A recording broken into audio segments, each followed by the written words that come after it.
الحمد لله حمدا كثيرا طيبا مباركا فيه كما يحب ربنا ويرضى. أشهد أن لا إله إلا الله وحده لا شريك له وأشهد أن محمدا عبده ورسوله الناصح الأمين. اللهم صل على نبينا محمد وعلى آله وصحبه أجمعين ومن تمسك بسنته إلى يوم الدين. ثم أما بعد. الحمد لله على نعمة الإسلام والسنة. All praise and thanks belong to Allah for guiding us to Islam and for guiding us to the Sunnah. حدثني جماعة من الشيوخ بإسناد كل إلى سفيان بن عيينة عن عمرو بن دينار عن أبي طاووس مولى عبد الله بن عمرو عن عبد الله بن عمرو بن عاص رضي الله تعالى عنهما أنه قال رسول الله صلى الله عليه وسلم الراحمون يرحمهم الرحمن ارحموا من في الأرض يرحمكم من في السماء. The Prophet sallallahu alayhi wa sallam, he said in this tremendous hadith that those who are merciful, they will be shown mercy by the most merciful. Show mercy, be merciful to those who are in the earth, and the one who is above the heavens, he will show you mercy. The ulama, they mention ذَلِكَ بِأَنَّ الْعِلْمِ رَحْمَةً. They say this is because knowledge is mercy. نَتِيجَتُهُ رَحْمَةً فِي الدُّنْيَا. The result of knowledge is mercy in this world. وَغَايَتُهُ رَحْمَةً فِي الْآخِرَةِ. And the ultimate goal of knowledge is mercy in the hereafter, meaning to attain mercy in the hereafter. We continue going over the tremendous book by Fadilat al-Shaykh al-Allama al-Hafiz Imam al-Nawawi rahimahullah ta'ala. We have reached the 34th hadith. We have reached the 34th hadith.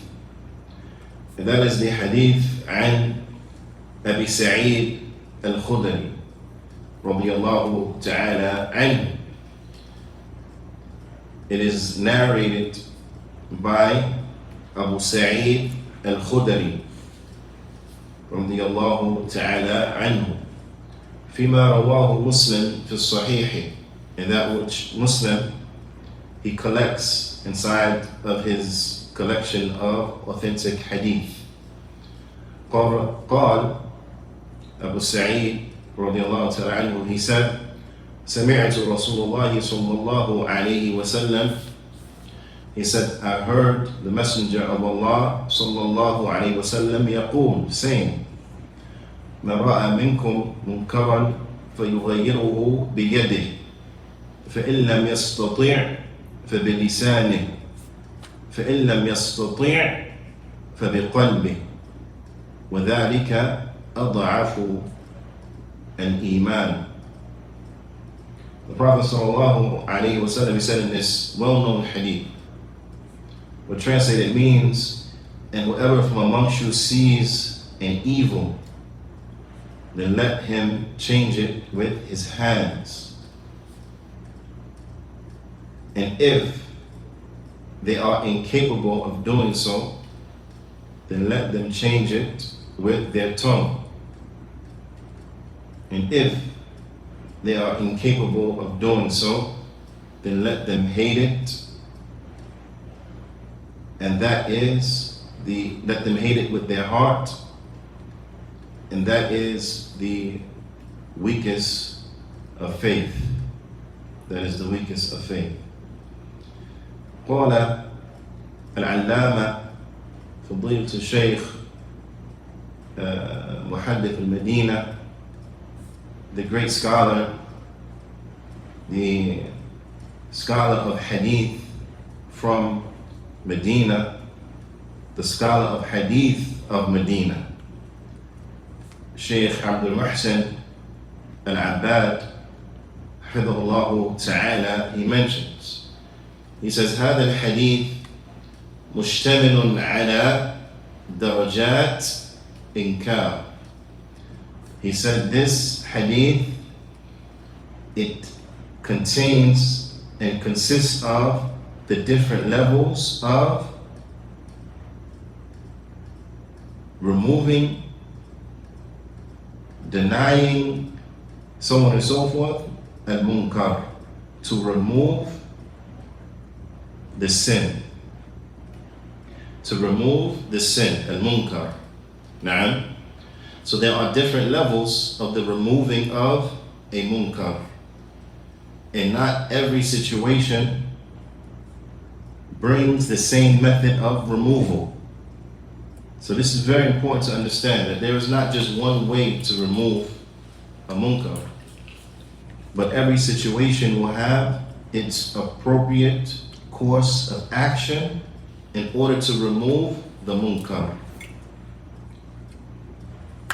The removing of the munkar, وَأَنَّ مَنْ قَدْرَ عَلَى تَغْيِيرِ بِيَدِهِ, the one who has the ability to remove it with his hands, بِالْيَدِ, he has the ability to remove it with the hand. فَتَعَيَّنَ عَلَيْهِ ذَلِكَ, then for him, it is binding upon him that he does this. The one who has the ability to remove it with their hand, then this is binding upon them that they do this.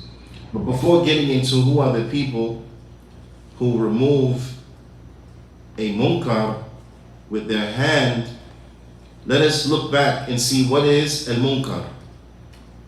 Because up until this point, I haven't translated it to the best of my knowledge. Yeah, I've been trying not to translate it, right? Because it's better that we understand its definition. Now, that we better understand its definition so that we are more capable of identifying exactly what it is, and thus we'll be able to differentiate what it is not. Al-Munkar, the Fadilat Sheikh Salih Al-Fawzan, Hafidhahullah Ta'ala, he mentions inside of his explanation of the 40 hadith. Al-Munkar ما نهى الله عنه ورسوله صلى الله عليه وسلم من الأقوال والأفعال والتصرفات وسمي منكرا لأنه تنكره الفطر والعقول السليمة. Sheikh Fawzan, Hafidhahullah Ta'ala, he mentions that al-munkar, it is that, the definition of it, it is that which Allah has prohibited and that which Allah's Messenger has prohibited, from statements, from actions, and from dealings. Now, at-tasarrufat, from the way an individual will deal with things, from the way an individual will interact, from interactions. Now, all of those things that are prohibited, be they statements or actions or interactions, then this is al-munkar. This is al-munkar, which is commonly translated as a sin, whether from amongst you sees a sin or they see an error. Now, this is commonly how it is translated. But it's important to understand that the munkar, it has been called with this particular name, al-munkar. Now, why? Because it is that which the fitrah and the sound intellect, it is that which the fitrah and the sound intellect, they reject it. Now, they reject it. So this is why it's called munkar. They reject it. They do not accept it. Now, they, I can't think of a better word, but yeah, they reject it, right? They deny it, you can say. They deny that this thing is appropriate. They reject it. They do not accept it. So therefore, it's called what? Al-munkar. So when one reflects upon those things that are haram, from murder, for example, this is that which the sound intellect, it rejects. Because it knows that what? if murder were to become prolific upon the land, then this is in no one's best interest. This will bring about chaos to a society. This will bring about chaos and ruin to a society. So it rejects it. Can't have that. Now, it must reject the likes of these things. Fornication, if it becomes rampant, then it will destroy a society. Now, and what it means when it says to reject something, the sound intellect, the sound fitrah, it understands that fornication is not an option. Why? Because it will destroy the lines and lineage. It will spread. It will be the cause of spreading diseases. Now, and even if an individual was sick and were to want it for themselves, they will not want it for their mother. They will not want it for their daughters. They will not want it for their aunts. They will not want it for their grandmothers, so on and so forth.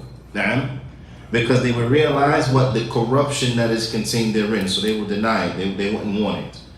So these are the things that are munkar, and it is important that we are able to identify exactly what is a munkar, because the Prophet ﷺ, he said, "Man ra'a minkum munkar," that whoever from amongst you sees munkara, a munkar. So you have to see a munkar and be able to identify that this is munkar, this is not right, this is haram, and then you'll take the appropriate steps as outlined in the hadith. So the first step is the removal and the changing of the sin with your hands, and this is for the one who has the ability. So the ulama, they mention, Sheikh Abdul Muhsin, he mentions, he says, وَهَذَا يَكُونُ مِنَ السُّلْطَانِ, and the removing of a munkar, then this is from the Muslim ruler, the one who is in authority. Na'am. وَنَوَابِهِ, and those who are put in charge of areas of society in his stead. Na'am. So those ones who are appointed as governors, as rulers of cities, so on and so forth, right? Who are put in charge by the ruler, by the Muslim ruler, then they are those who change the munkar with their hand. Now, with their hand. Now, it is important to mention, because some people, they stop at this point, right? Where they'll say that those who change the munkar, then it is the Muslim ruler, it is the rulers. Na'am, wa nawabihi fil wilayat al-amma, it is the Muslim ruler and those who are put in positions of authority where it is appropriate for them to forcefully change the wrong. And sometimes people stop there, as if it stops there. It doesn't stop there. The removing of harm with a person's hand is not just restricted to the Muslim rulers, but also, as the Shaykh mentions, وَيَكُونُ أَيْضًا مِنْ صَاحِبِ الْبَيْتِ, but also it will be from the head of household.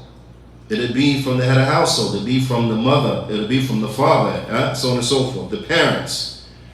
The parents, and at the head of the household, the father has the ability to what? To change a munkar with his hand. Now, so for example, if the child is doing something inappropriate with their cell phone, then it is the right of the father to do what? To forcefully take away the cell phone. To take the cell phone. This is something that is extremely important, because the kuffar of the West, they fight against that which is good in every arena. So they will give the impression, the false impression, to children as if they have rights where no rights exist for them. Meaning that what? If a father sees his child using their cell phone inappropriately and they take their cell phone, the child does not have a right to tell the father that he does not have a right to take that phone. To say, this is my phone, you can't take my phone, so on and so forth. No, the child doesn't have that right. The father has the right to change the evil with his hand. Now, likewise the mother, she has the right to change the evil with her hand for her children. Children can't tell the mother, no, you can't tell me what to do. No, you can't take my phone, that's my phone. No, you can't take my computer, that's my computer. No, not at all. Why? Because these are the authorities inside of the house. So they have the right to change the munkar with their hand. So the head of household, he has the right to change the munkar with his hand. And the Shaykh, he says, this is the al-wilayat al-khassa. This is the specific guardianship. So those who they are over this specific guardianship or this specific authority. Now the authority as inside of the house, then they have the right to change the evil with their hands inside of their homes. Now, the Shaykh, he mentions, he says, وَرُؤْيَةُ الْمُنْكَرِ يَحْتَمِلْ أَنْ يَكُونَ الْمُرَادِ مِنْهَا الرُّؤْيَا الْبَصَرِيَّةِ. He said, and what encompasses and what enters into the phrase, whoever sees a munkar, then what enters into that and what is intended by that is that which is physically seen with sight, that a person sees it with their eyes. They see it with their eyes.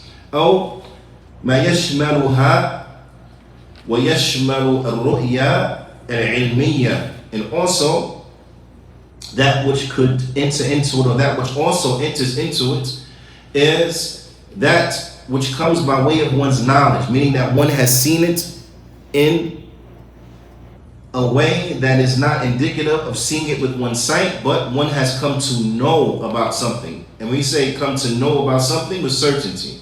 Now, so if a person, for example, if a father hears music coming from the room of their child and they go inside that room and they confiscate the device that's playing music, the child can't say, you can't take it, because the Prophet ﷺ said, "Man ra'a minkum munkaran." Whoever from amongst you sees a munkar, you didn't see this, you heard it.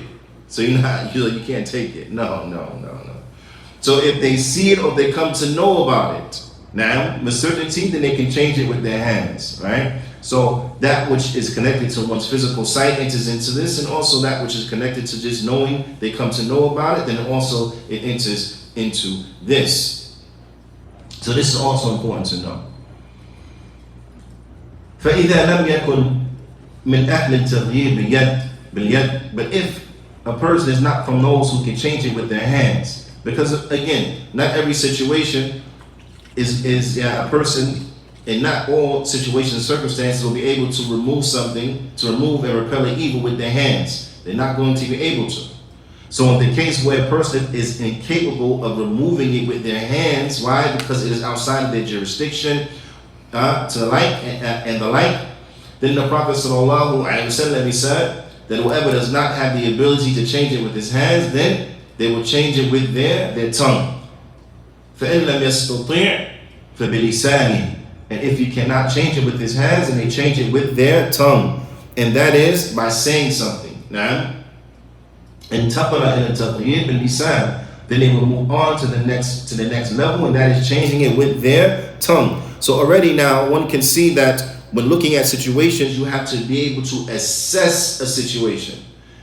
And once you have assessed that situation, then you have to look at your ability given the current circumstance, and then apply the appropriate response. So if you have the ability, after you have seen it is a munkar, and you know it is a munkar, and there's no doubt about it, it's a munkar, then you can change, and then you look and see, do I have the ability to change it with my hand? If you do, then change it with your hand, as long as it's not going to cause a greater harm, right? Because there is no changing of a harm with that which is more harmful. No, there is no changing of a harm with that which is more harmful. You understand? So for an example, if you know that the laws of a certain land, like the lands we live in, give unjust rights to the children, and you know you have a child that is rebellious, we ask Allah Ta'ala to safeguard all of our families from this. And you know that that child is of such rebellion that if you were to spank them, they will call the cops on you and may call child protective services on you. At this point, the person will say he has to examine that. I see a wrong, okay. Am I in authority over this child? Yes, I am. Do I have the ability to spank this child? Yes, I do. But now you have to weigh the situation. If you spank that child, you take that child, you whoop its behind because it's doing something wrong. And you whoop its behind in a manner that's according to the Sharia. But then you know, or you have overwhelming suspicion that they may call the cops, right? An overwhelming one that if I do this, it's very probable they're going to call the cops and they're going to call DIFIS or Child Protective Services. Then in that case, what do? You do not whip the child. Even though you could, you don't. Why? Because it's going to result in a situation that is more harmful. Because now, because you spank that child, that evil, vindictive child will call Child Protective Services, which now may endanger the rest of your children, and now they get taken by these disbelievers in their agencies, and now the family is split up, all because the kid was listening to some music, you went, you turned it off, they got in your face, and then, you see? So you have to be able to weigh a situation. Not only do you have to know for surety that this thing is wrong, but then you have to take the appropriate course of action so that a greater harm is not brought about. Now, when it comes to the fact of, or the point of knowing that something is wrong, this is very important. And that's why having knowledge about the religion is so important. And not being fooled and tricked by the evil people of innovation is very important. Because you have people who they change the definitions. We heard the definition for munkar, right? That which Allah subhanahu wa ta'ala has made haram, and that which the Prophet ﷺ has prohibited. Okay. Al-ma'ruf, because as we say, nahy al-munkar, wal-amr bil-ma'ruf, amr bil-ma'ruf, nahy al-munkar, commanding with good, forbidding evil. طيب. Al-ma'ruf huwa ma amara Allah bihi wa rasuluh. Al-ma'ruf, it is that which Allah and His Messenger they command with. نعم وسمي معروفا لأنه تعرفه العقول والفطر. نعم والفطر السليمة. المعروف, it is that which Allah and His Messenger have commanded, and it has been called ma'ruf, which literally means well known. Why?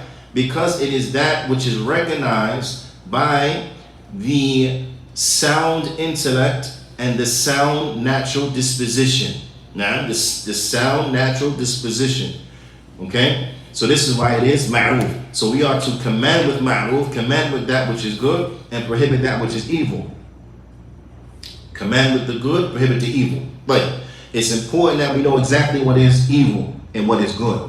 Because you have from the Khawarij, be it Ikhwan Muslimin, be it Al-Shabab, Al-Qaeda, ISIS, Al-Qaeda, to the end of it, and whoever else springs up. Every day they're coming up with something new. ISIS this one, ISIS that one, this one. They're all the same. They are they, they are them. In any event, you have from these ones those who say that protesting and rebelling against the Muslim ruler, then this is amr bil ma'ruf wa nahy anil munkar. That this is commanding with good and forbidding the evil. You see, they have flipped it. That this is commanding good and forbidding evil. And that's not commanding good and forbidding evil, but rather that is commanding evil and forbidding good. There are individuals who are attempting to remove an evil with that which is more evil. تغيير المنكر بما هو أنكر. Removing of evil with that which is more evil. Now, because look, if a ruler is unjust to his subjects, right? That harm doesn't reach every single household. Doesn't reach everyone. Some people it'll reach them, and a whole bunch of people will be safe from it, right? His opponents, political opponents, yes, they'll be in trouble. Perhaps their families. But everybody in the country? No. But when there is an upheaval, when there is a rebellion, right? What's one of the things that is removed is security and stability. When national stability and security inside of a land is removed, that affects who? Everyone. That affects everyone. That will have adverse effects upon the economy. Adverse effects to the economy, it affects everyone living in that society. Now, that will lead to a lack of rule, lawlessness. That in crime rates will rise. That affects who? That affects everyone. So no matter who was affected by a ruler who was unjust to his subjects, that is less in comparison to what will happen if you destabilize the government. Because now you may open that government up and make it weaken so that foreign entities come and now take over the government, or foreign entities come and they interject themselves into the situation due to their own interests, and now the country is destroyed, its resources are plundered, so on and so forth. All anyone has to do is look to the lands where these uprisals have happened, have taken place, and they will see that all of these things in which I mentioned have taken place. The economies are destroyed. There is no security in the land. And then you have all of these countries from outside of their countries, from the kuffar and that, who interject themselves into the situation out of their own interest, trying to exploit the natural resources that are there, so on and so forth. Now, and this benefits who? Not us, right? So now these individuals, have they changed? Have they removed the evil? No, they have brought that which is more evil. Okay? So it is incumbent that we are able to identify what is evil, and also that we are able to assess the proper response in light of the situation. So we have to look at everything from all aspects and look at what will bring about the good and what will and what will be more appropriate in repelling evil and harm. Ala kulli hal. If we're not able to change it with our hands, then we change it with our tongues. Now, the Shaykh, he says, حيث يكون قادرا عليه, when he has the ability to do it. If he can say something, then let him say something. Now, وإلا فقد بقي عليه التغيير بالقلب. And if not, then it still remains upon him that he has to change it with his heart. He has to change it with his heart. And changing it with his heart means that he hates it inside of his heart. He has to hate it inside of his heart. Not every situation are you going to be able to change with your hands. And not every situation are you going to be able to say something. A person may say, well, I can say something because words are free, right? Maybe not. Maybe not. Words have consequences, right? Words have consequences. I'll give you an example. The alphabet people. I don't mean the alphabet boys, alphabet people, the LGBTQ, whatever, right? The Rainbow Coalition.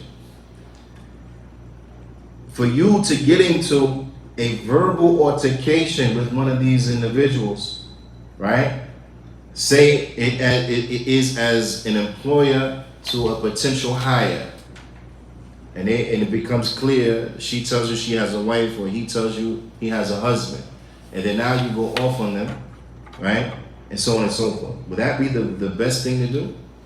Given the climate here? No, not at all.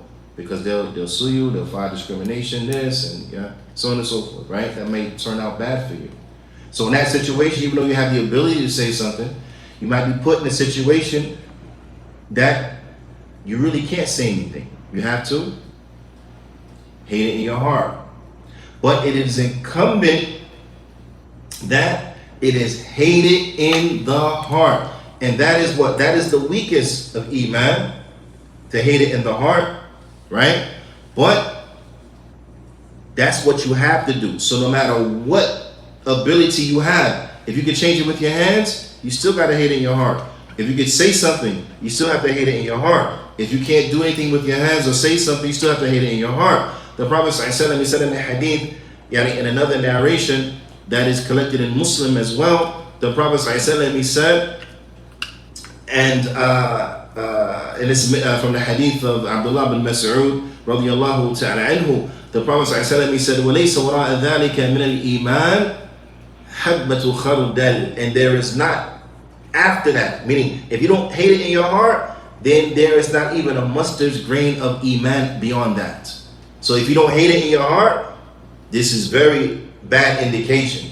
This is a very bad indication. Now, and this narration should scare us. Why? Because we live in a country that supports filth, and filth is become widespread. Now what happens is that we have to make sure that we do not become like the garbage man, or the one who works inside of the garbage dump. Why? Because what happens? They become nose blind. They don't realize they're around garbage anymore. They become accustomed to it, right? The person who works in the fish market, they become nose blind to the smell of fish. The first day they work there, they smell fish, right? Maybe by the end of that shift, or by the second day, third day, they don't even smell fish anymore. They don't even think about it. It's not until they go home and their wife reminds them that they realize, oh yeah, I must smell fishy because she told me. But you don't realize, because you become nose blind to it. This is what happens when a person becomes acclimated to what? To that situation. The same thing can happen to sin. If you become acclimated to the sin, you become so used to seeing it that it no longer disturbs you, that's a problem. That's a problem. The first time you see something that is shocking, you say, A'udhu billah. Oh no. There was a brother in Egypt, he was a soccer player. He wanted to come to America so bad. He wanted to come so bad, he kept saying, I want to come to America, I want to come to America. Right? He was telling us his story, right? He had retired, he was a retired soccer player at the time, but he had some money, so he came to America. He said, my visit and my stay in America was so short. It was so short. He said, really? Yeah, it's so short. He said, I flew into New York. I flew into JFK. I got off the plane in JFK.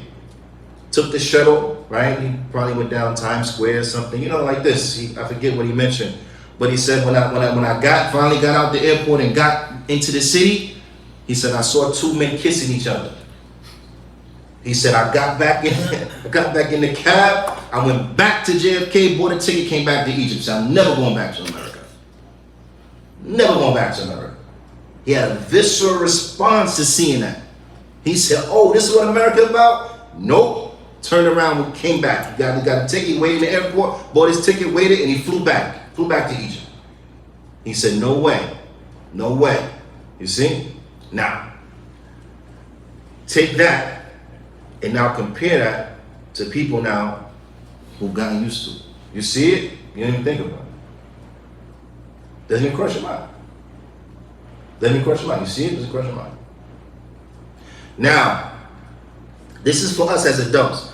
When you see something that you're not accustomed to seeing, it's shocking, right? Now I want you to think about the situation that our children are being put into. Okay? Bad enough now, it was already customary to see boyfriend and girlfriend haram relationships inside of high school. The girl wearing his leather jacket, right? So on and so forth. Them holding hands, kissing in the hallways. All that is munkar. They're not married. Right? But that became what? That was something that was normal. But now, fast forward now, 2021, where you have same-sex couples doing the same things in high school. John kissing Mark, Mary kissing Jane. Normal. walking down the corridors, hand in hand, going to dances, all this stuff, normal. Putting our children in that environment where they become accustomed to seeing these things from Allahu Alam. Because now you have teachers telling little kids, you can choose what gender you are. So now you have little kids even more perverted at an even younger age. So Allahu Alam when they start dating and things like this. Because even these things are kind of unimaginable for me, because we live in a different time. That stuff didn't happen in our time. You had to hide that. Otherwise, it would have been some corporal consequences. That's how it was in our time. Now, you go to jail for that type of stuff for any other reason. Okay? And I'm not advocating telling anybody to do nothing crazy. No, I'm not saying that. I'm just saying that's how things is different. So even these things, when I hear about them, becomes shocking. SubhanAllah. It's gotten that bad. So the point is, if our children become acclimated to this, since they were little, 5th, 6th grade, they've been seeing things like this, right? Whether and living in a society where in school, outside of school, it is well known, on television, it is well known, right? See, we come from a different time. There were cartoons. I don't want to say which cartoons. I don't know if like I'm promoting cartoons, whatever. But there were cartoons that I remember where they didn't sleep in the same bed, right? There were cartoons where they didn't sleep in it. Husband and wife didn't sleep in the same bed, because at that time the kuffar had some sense of shyness. So even a cartoon, because they know it was marketed to children, they didn't sleep. Husband and wife didn't sleep in the same bed. Let alone kiss on screen. They didn't sleep in the same bed. You with me? But now we live in a time where not only do the husbands and the wives sleep in the same bed and kiss on screen, but boyfriend and girlfriend sleep in the same bed, kiss on screen, and more. And then girlfriend and girlfriend, boyfriend and boyfriend do that. Adopt children. This is normal on prime time. Prime time. So we live in a society that we are surrounded with all types of madness. So with that being the case, when we reflect and we say, okay, but what is the way out? Hijrah. Hijrah is the way out. No one argues with that. Okay? However, is that the ultimate only solution? Hijrah? Right? Is it? It's the ultimate, but is it the only solution? Is it the only thing we can do? Not the only thing we can do, because from the rules and regulations of the religion is that in which you cannot stop, then you minimize it, right? So what are some of the ways that we can minimize the likes of this? Is that we establish our own schools, right? We live in communities where we're close one to another, where we have our own businesses, so on and so forth, so that everything from our shopping to everything, it can be done amongst ourselves, and our mixing is what is limited. Our children, they are not exposed unnecessarily to the likes of these things. This is very important. We have to take these steps. Until when? Until those from amongst us can make hijrah. But we have to set these things up for who? For those who are not able to make hijrah. And until we make hijrah. Because some people may not be able to make hijrah. So then you want to leave them in a situation that is better for them than the situation that we are living in right now. Right? It only makes sense. It only makes sense. And the fact that we are not devoting more effort and time to it, I fear, is because we really don't understand the level and degree of seriousness that we are faced with. Ala kulli hal. The Shaykh, he mentions, he says, because this hadith is telling us to call the good, forbid the evil, right? He says, وَلَا تَنَافِيَ بين ما جاء في هذا الحديث من الأمر بالتغيير المنكر وقوله تعالى. He said there is no differing with this hadith between what comes in this hadith from prohibiting, from calling to good, or from ordering, with the changing of the evil, And Allah's statement, Ya ayyuha alladhina amanu, O you who believe, alaykum anfusakum, it is upon you to worry about yourselves. La yadurrukum man dhalla idha ihtadaytum. O you who believe, it is upon you to only worry about yourselves. O you who believe, it is upon you to worry about yourselves. You will not be harmed by those who are astray if you are guided. Person will come and say, well, this hadith say just mind your business. Let bygones be bygones, yeah? Kumbaya, mind your business. Right? Is that what is this what this ayah means? No, of course not. What this ayah means, as the Shaykh mentions, he says, فَإِنَّ الْمَعْنَى, what is the meaning of the ayah? إِذَا قُمْتُمْ بِمَا هُوَ مَطْلُوبٌ مِنْكُمْ مِنْ أَمْرِ بِالْمَعْرُوفِ وَالنَّهْيِ عَنِ الْمُنْكَرِ. He said this means is that if you have already established that which is requested from you, from commanding with good and from prohibiting evil, now, then at this point, what others do is not upon you. You will not be harmed after that, after you establish calling to good, commanding with that which is good, preventing the evil. You will not be harmed by those who go astray if you are guided. You'll only be guided if what? If you do what you're supposed to be doing. Because the reality of it is that, and it's important to understand as well, the mission is not that you change people's understandings or that you force them to do anything. No. If you can stop something that's wrong, you stop it. Okay? If you have to speak out about it, then you speak out about it. But the reality of it is that you may give da'wah to a people who don't accept your da'wah. But you have done your job. You have called them to do what is right. They didn't listen. It's not upon you to make them listen. It is upon you to strive to call them to what is correct. It is upon you to encourage them to do good and to prevent them from doing evil. That is what is on you. But if they still are going to be neglectful and they don't want to do the good, it's not upon you to force them. You can't force them. If they are persistent upon doing the evil, they're still going to live their life upon evil, there's nothing you can do. It's not upon you to force them to change their ways. It's just upon you to what? To call them to what is right and to prohibit them from what is wrong. This is the meaning of the ayah, that if you do what is correct and calling to good, forbidding the evil, you establish what you need to establish, you stay away from what you need to stay away from, so on and so forth, then whoever goes astray after that is not going to harm you as long as you are guided. Why? Because you have done what you are supposed to do. So upon you is yourself, meaning it is upon you to do those things in which Allah Ta'ala has made binding upon you. And for those who would like more on this, the Shaykh mentions, he says, وَشَيْخُنَا, he says, and our Shaykh Muhammad al-Amin al-Shinqiti, rahimahullah ta'ala, he has some very beautiful speech as relates to this inside of his tafsir of the Bayan, inside of his tafsir, yani fi kitabihi of the Bayan, very beautiful, where he speaks about tahqiqat jayyida, some very good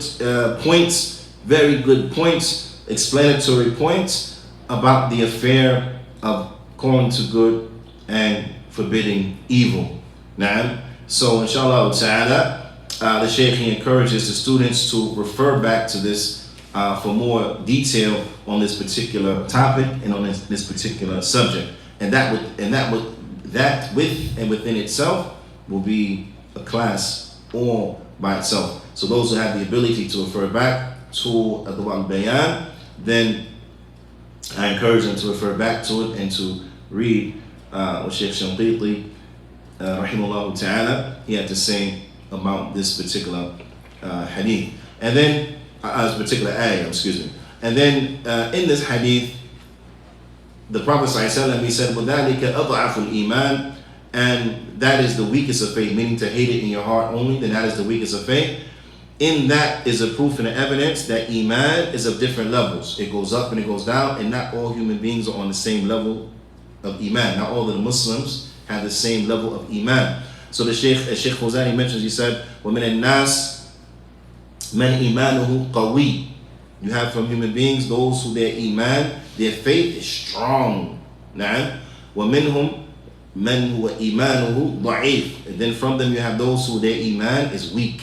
Their iman is weak. ومنهم من إيمانه بين ذلك. And then you have from them those who their iman is in the middle.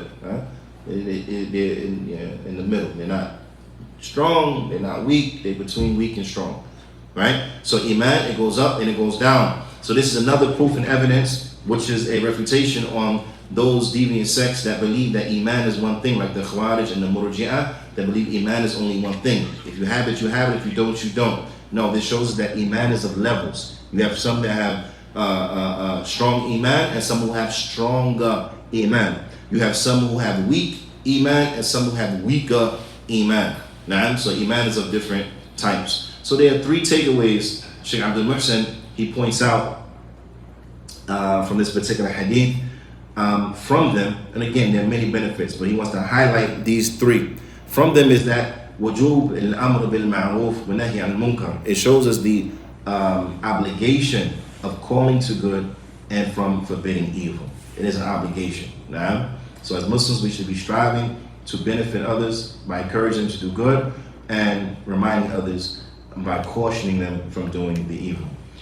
وأن به صلاح العباد والبلاد, and inside of calling to good and forbidding evil, then this will bring rectification for the servants themselves and also for the lands, for the countries. Now imagine if people call to good and forbid evil, how that will change a society. So much of what we see, we won't see, and a lot of good that we do not see, we will see, and the like.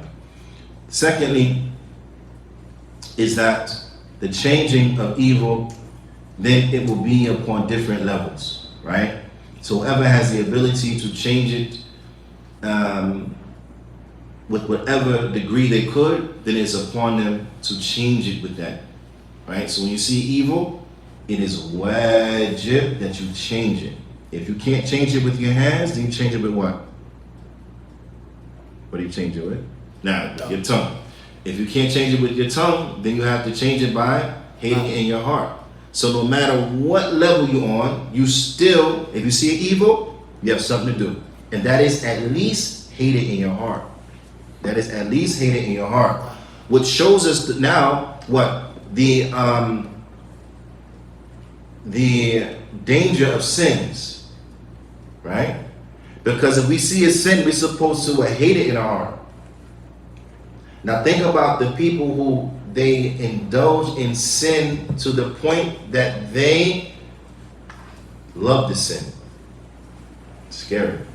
And then lastly, the Shaykh he mentions is that this shows us that there is a differing in Iman, that not everyone is on the same level of Iman. نعم ولعلنا نكتفي بهذا القدر وصلى الله وسلم على نبينا محمد وعلى آله وصحبه أجمعين وجزاكم الله خيرا.